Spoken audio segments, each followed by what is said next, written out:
Raj, and today we are going to discuss question number 30 and question number 23 from van der Waals gas equation. Now see question number 30. For 1 mole of the van der Waals equation is P plus AV square into V minus B is equal to RT. At the critical point the pressure is. We need to find critical pressure at the point at some point of the given equation. Okay, so these are the 4 option has been given here, so we know that this is a given equation. So let's see. Yeah, let's begin. Yeah, this is the given equation for 1 mole of gas for van der Waals equation. P plus A by V square into V minus B is equal to RT. Okay, and if we have to find critical pressure for P is equal, then we will, let's take P here and transfer the whole term into this side. Okay, so we can do that. P आपण या साईडला घेऊयात आणि RT ही जी term आहे V minus बी इकडे shift करूयात, then आपण मायनस ए अपॉन व्ही स्क्वेअर ही पूर्ण टर्म आपण इकडे शिफ्ट केली. नंतर आपण या टर्मचा डेरिव्हेटिव्ह घेऊयात. या टर्मचा जेव्हा डेरिव्हेटिव्ह घेतोय आपण तेव्हा minus RT upon V minus B square plus 2A by V cube is equal to 0. हे याचं सेकंड इक्वेशन होतं आहे.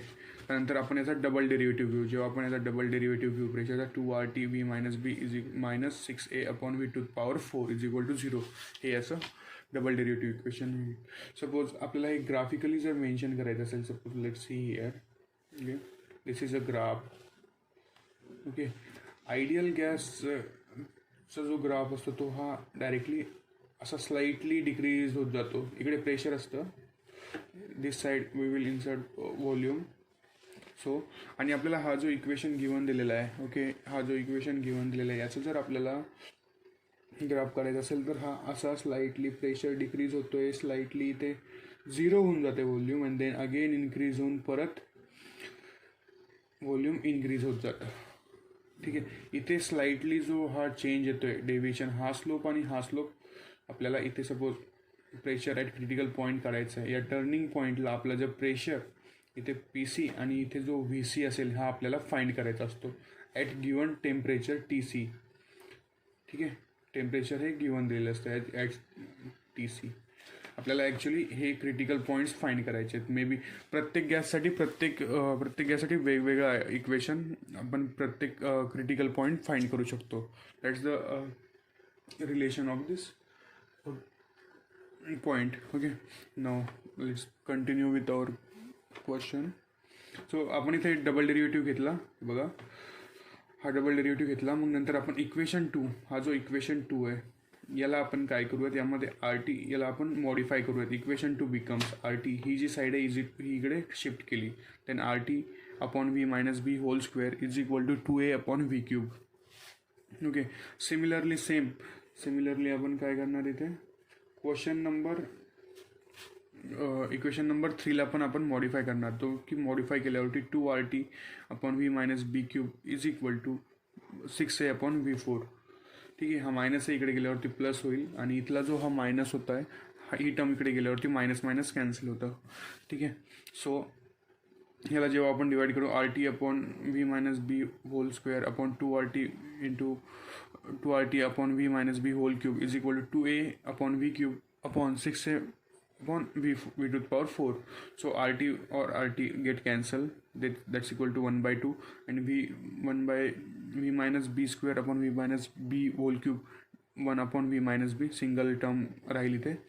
Then 2A upon 6 that is 1 by 3, 2 1s are 2, 2 3s are 6. इथं मग A get cancel होईल 1 by 3, then upon 3 इथे एक volume राहील, सो 1 बाय व्ही. सो आता V minus B upon 2 is equal to V by 3. Right, याला आपण solve करणार. मग नंतर याला सॉल्व केल्यावरती V by 2 minus V by 3, इथला बी बाय 2 इकडे शिफ्ट करतोय आपण. त्यानंतर B by 2 is equal to V by C, then VC is equal to 3. Suppose this are turning point. इथे जो प्रेशर व्हॉल्यूम क्रिटिकल पॉईंट असेल तो असेल VC, दॅट्स 3B राईट. हे झालं. ॲक्च्युली आपल्याला प्रेशरची टर्म फाइंड करण्यासाठी अगोदर VC फाइंड करावं लागेल, and and then we will find also T C. या दोन टर्म पी सीवरनं टी सी फाइंड करू शकतो, टी सीवरनं पी सी आपण डायरेक्टली सुद्धा फाइंड करू शकतो. पण आपल्याला यासाठी या V C T critical volume, critical temperature, critical pressure हे जे कॉन्स्टंट आहेत यांचं व्हॅल्यूज माहिती पाहिजे. या जर व्हॅल्यूज गिवन असतील तर आपण डायरेक्टली फाइंड करू शकतो. पण इथे यांनी ह्या व्हॅल्यूज गिवन नाही दिलेल्या, फक्त त्यांनी आयडियल एक इक्वेशन दिलेलं आहे, त्यावरती आपल्याला यांनी क्रिटिकल प्रेशर फाइंड करायला सांगितलं, कॉन्स्टंट प्रेशर फाइंड करायला सांगितलं. इथले कॉन्स्टंट प्रेशर जो आहे तो पी एफ होतो. सो आपल्याला मिळालं होतं V C is equal to 3B. So आता हा जो व्ही सीची व्हॅल्यू आहे, आपण जो मॉडिफाय इक्वेशन केलं होतं त्यामध्ये आपण हे पुट करणार. जेव्हा आपण हे पुट करू R T upon V minus B whole square is equal to 2a/v cube, हे असं जे इक्वेशन यामध्ये आपण व्ही सीची व्हॅल्यू पुट करू. So R T C upon 4b square is equal to 2a upon 27b cube, right. आता याच्यामध्ये V सीची व्हॅल्यू पुट केली. व्ही सीची व्हॅल्यू काय 3b, व्ही सीची व्हॅल्यू आहे 3b. इथे आपण पुट करणार व्हीच्या जागी 3b अँड इथे आपण पुट करणार 3b. तर हे इक्वेशन बनेल बघा V C 3b minus 3b square minus 3bचं स्क्वेअर होईल. इथे बीचं इथे आपण a minus B whole square use केल्यावरती तेव्हा आपल्याला इथे व्हॅल्यू मिळेल 4b स्क्वेअर. इथे तुम्ही a मायनस बी होल स्क्वेअरचा फॉर्म्युला यूज करून v मायनस बी स्क्वेअरची व्हॅल्यू फाइंड करू शकता. तर टी मिळेल तुम्हाला 4b square. Then is equal to 2a/3bचा क्यूब का फाइंड करावा लागेल, तो होईल 27b क्यूब. सो न आता टी सी, आता आपल्याला या इक्वेशनमध्ये टी सी फाइंड करायचं आहे. तसं आपण आर बी हा इकडे शिफ्ट करणार, त्या डिवायडेड बाय आर होईल. सपोज मग टी सी इथे राहील तर आपण याला काय करणार, याला इक्वेशन सॉल्व करणार. सो आपल्याला इथे मिळेल 8a upon 27 R B, right. 4 2 8a B, इथला एक बी हा इथला B cancel. Therefore T C is equal to 8a upon 27 R B. This is critical temperature for given, critical constant temperature constant for critical point. So again आपण first equation घेणार. आता आपल्याला या T C आणि V सीची values माहीत झाली तर आपल्याला जो गिवन इक्वेशन दिला होता इथे बघा, हा इक्वेशन यांनी गिवन दिला होता, याला आपण असा प्रेशरच्या फॉर्ममध्ये हे केला होता, कन्वर्ट केला होता. आता यामध्ये आपण टी सी टेम्परेचरची आणि व्हॉल्यूमची व्हॅल्यूज इन्सर्ट करणार. जेव्हा आपण इथे टेम्परेचरची व्हॅल्यू पुट करतो ती काय 8a upon 27 R B upon 3b minus B. V सीची पण व्हॅल्यू आपण पुट केली इथे minus a upon 3b square. याला जेव्हा आपण सॉल्व करू तेव्हा हे इक्वेशन सॉल्व होईल, ठीक आहे. आपण हा जो आपण van der Waals equation solve केला फॉर रिअल गॅस, ठीक आहे. हा क्वेश्चन खूप वेळेस विचारला जातो, प्रत्येक एक्झाममध्ये मे बी विचारला तरी जातोच हा क्वेश्चन. ओके, सो इम्पॉर्टंट आहे. तुम्ही याला असंही फाइंड करू शकता डायरेक्टली. आपण टी सी आणि व्ही सीची व्हॅल्यू जर माहिती असेल तर डायरेक्टली प्रेशर फाइंड करू शकता. मी हे पूर्ण डेरिव्हेशनसोबत फाइंड केलं आहे. याला तुम्ही ना टॉपिकचं नाव आहे critical constant at some point. Okay, van der वॉलमधला हा टॉपिक आहे. मे बी तुम्ही याची स्टडी करायला पाहिजे. हा खूप इम्पॉर्टंट पार्ट आहे. यावेळेस प्रेशरसाठी विचारलं होतं last time, maybe next time टेम्परेचरसाठी विचारतील किंवा त्यानंतर व्ही सीसाठी व्हॉल्यूमसाठी सुद्धा विचारू शकतात. ओके, सो त्याच्यानंतर आपल्याला क्वेश्चन नंबर 23 बघायचा होता, जो की सेम वॅन डर वॉल्स इक्वेशनवरतीच डिपेंड आहे. बघा, van der Waals equation for 1 mole of gas P plus A V square V minus B is equal to RT. The equation for 1 N mole would be. आपल्याला 1 मोलसाठी given equation त्यांनी दिलेलं आहे, जो की बघा क्वेश्चन नंबर 23 गिवन इक्वेशन काय दिलेलं आहे, A upon V square V minus B is equal to RT. Okay, this is the given equation for ideal gas, van der Waals gas. So आपल्याला याच्यासाठी एन मोलसाठी फाइंड करायचं. N मोलसाठी find करायचं असेल तर आपण डायरेक्टली इथे एच्या जागेवरती this two are the changing factor. Okay, this two are the constant, A and B are constant.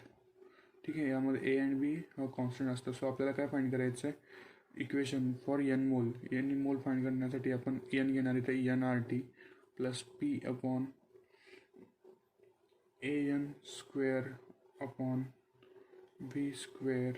याला आपण A N square upon V square in bracket V minus N B is equal to N R T. हे झालं आपलं equation for N mole of Van der Waals gas equation.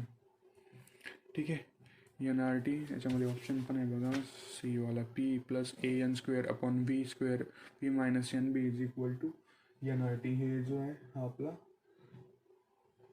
Topic झाला. ठीक आहे. याच्यामध्ये question असा पडला असेल ना की ए आणि बी काय. ए जो आहे ना हा अट्रॅक्टिव्ह फॅक्टर आहे, त्याला आपण अट्रॅक्टिव्ह फॅक्टरही म्हणतो आणि कॉन्स्टंटही म्हणतो. A and B are constant also. आणि हा जो आहे हा बिगनेस फॅक्टर आहे, बिगनेस फॅक्टर. ठीक आहे. वॅन्डरवॉल्स इक्वेशनची जर तुम्ही स्टडी केली ना, तुम्ही हा दोन्ही टॉपिक इझिली सॉल्व्ह करू शकता. त्याच्यामध्ये काही हार्ड नव्हतं. गिवन इक्वेशन दिलेलं आहे, त्याला आपल्याला एन मोल्समध्ये कन्वर्ट करावं लागेल. हे हा एक फॅक्टर आणि हा एक फॅक्टर जो आहे तो करेक्शन फॅक्टर असतो. ए एन स्क्वेअर अपॉन ए आणि बी जे करेक्शन फॅक्टर असतात त्यामध्ये तुम्ही एनने मल्टिप्लाय केलं तर एन मोल इक्वेशन निघतं. ठीक आहे.